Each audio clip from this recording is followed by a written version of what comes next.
नमस्कार, वकील साहब इंडिया में आपका स्वागत है। आज हमारे साथ श्री राजीव खोसला साहब हैं। राजीव खोसला साहब किसी भी इंट्रोडक्शन के मोहताज नहीं हैं। इनकी एक इमेज एक फाइटर की तौर पर बनी हुई है। इस समय जो इलेक्शन लड़ रहे हैं Delhi high court bar association का एज ए प्रेसिडेंट के तौर पर, आइए इनसे बात करते हैं। सर नमस्कार आपका। नमस्कार जी, नमस्कार। खोसला साहब एक बात बताइएगा कि आप कब से वकालत के अंदर हैं?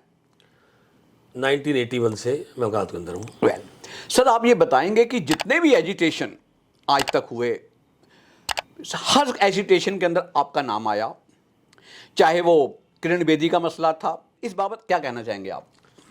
देखिए, मैं ये कहना चाहता हूँ कि जब मैं प्रोफेशन में आया तो ये सोच के आया कि ये इससे बड़ी कोई चीज़ नहीं है। हमें प्राइड महसूस होता था। इलेक्शन लड़े, बीच में बहुत सारी बाधाएं आई। बड़ी बाधा ये भी थी, एक बार सुप्रीम कोर्ट ने, जो बार काउंसिल इंडिया के चेयरमैन थे वीसी मिश्रा साहब, कंटेम्प्ट के अंदर उनका लाइसेंस कैंसिल कर दिया। तो हमने कहा भाई ये कैसे हो सकता है, ये तो पावर बार काउंसिल की है, आप नहीं कर सकते।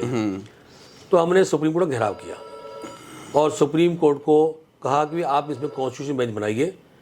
जो बार काउंसिल पावर आप नहीं दे सकते, हाँ ये ज़रूर है कंटेम्प्ट के अंदर आपकी पावर है, करिए। तो उसके बाद कॉन्स्टिट्यूशन बेंच बनी। वेणुगोपाल साहब भी थे, सिब्बल साहब भी थे और लोग भी थे। और अल्टीमेटली सुप्रीम कोर्ट ने माना कि जो सुप्रीम कोर्ट का जजमेंट था मिश्रा जी के खिलाफ, मिश्रा जी उसका बीसीआई के चेयरमैन थे, मिश्रा जी उसका इलाहाबाद बार के 7 टाइम प्रेसिडेंट थे। तो उसके बाद जाके सुप्रीम कोर्ट ने माना कि हाँ उनका ये जो ऑर्डर था, जजमेंट था, गलत था। सर मेरे मुताबिक तो आपके ऊपर भी कई बार कंटेम्प्ट बनी। देखिए, कंटेम्प्ट बनी, खूब बनी। और क्यों बनी? मैंने जजों को, जो जजों में करप्शन थी, बहुत करप्शन थी। अब तो अगर बहुत हो गई है, पहले शुरू हुई थी 5-7% से, अब काफ़ी हो गई है। तो मैंने करप्शन के खिलाफ आवाज़ उठाई। कोई भी जज का काम गलत होता, आवाज़ उठाता था। और किसी भी कंटेंट में हमने माफ़ी नहीं मांगी और सबको प्रूव किया कि जो गलती जज की थी। हाँ, एक पहले जो हुआ था वो तो बात दूसरी थी, कंटेम्प्ट थी उसकी, जिसके अंदर जाके उसका जुरिसडिक्शन का इशू था 30 तारीख का, जो हिंदुस्तान का पहला ही केस है जिसमें 23 जजेस बैठे थे इकट्ठे। उसके अंदर जरूर हमने रिग्रेट किया था, कुछ लोगों ने जजेस कुछ कह दिया था, रिग्रेट किया था। बाकी उसके बाद 17 क्रिमिनल कंटेम्प्ट क्यों बनी? क्योंकि हमने कहा भाई जज साहब ये गलत है, ये जज साहब पैसे खा रहे हैं, और कहा और प्रूव किया। और हमने तो ये भी कहा, जाके सुप्रीम कोर्ट में गए हम, जाके सुप्रीम कोर्ट को जाके हमने 5-6-7 हज़ार वकील थे, हमने ह्यूमन चेन बनाई। तब भी हमने कहा कि भाई ये जो करप्शन है ये ख़त्म होनी चाहिए। यहीं से आपकी एक फाइटर की एक इमेज बननी शुरू हुई, ये सच है? उससे पहले भी हमने जो फैमिली कोर्ट के अंदर एक कानून ले आई, सरकार ले आई कि फैमिली कोर्ट के अंदर वकीलों को हम पेश नहीं होने देंगे। प्रोविज़न ले आई कि वकील साहब तो कोर्ट के बाहर रहेंगे, कोर्ट के अंदर नहीं आ सकते। और जो बहुत सारी संस्थाएं थी, बीजेपी की थी, कांग्रेस की थी, सीपीएम की थी, सभी संस्थाएं जो थी, उनका जो महिला विंग था, सब ने कहा भी ये हम तो महिला ही काम करेंगी कोर्टों के अंदर, वकीलों काम नहीं है। हम लड़े और लड़ने के बाद बहुत बड़ा प्रदर्शन हुआ और हमने जाके सरकार को कहा कि ये नहीं होने देंगे, और अल्टीमेटली हमारी सक्सेस हुई। आज फैमिली कोर्ट के अंदर जो वकील पेश हो रहे हैं, it is only because of that agitation which we led in the बार।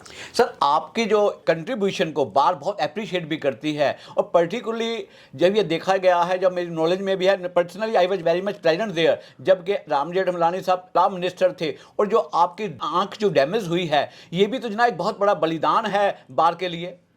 देखिए, मैं समझता हूँ बलिदान वाली बात तो नहीं है। आप जब अपनी कम्युनिटी के लड़ते हैं जाके, तो कुछ खोना पड़ता है। मुझे भी उम्मीद नहीं थी कि इस तरह वाटर कैनन मेरी आंखों में पड़ जाएगा, मेरा विजन ख़त्म हो जाएगा राइट आई के अंदर। लेकिन मुद्दा उस वक्त ये था कि फॉरेन लॉयर्स को एंट्री अलाउ गई थी कि वो कोर्ट में प्रैक्टिस कर सकते हैं, और जो हिंदुस्तान के वकील थे उन्हें कहा गया हर 5 साल के बाद आपका एग्ज़ाम होगा, उसके बाद वकील रह सकते हैं।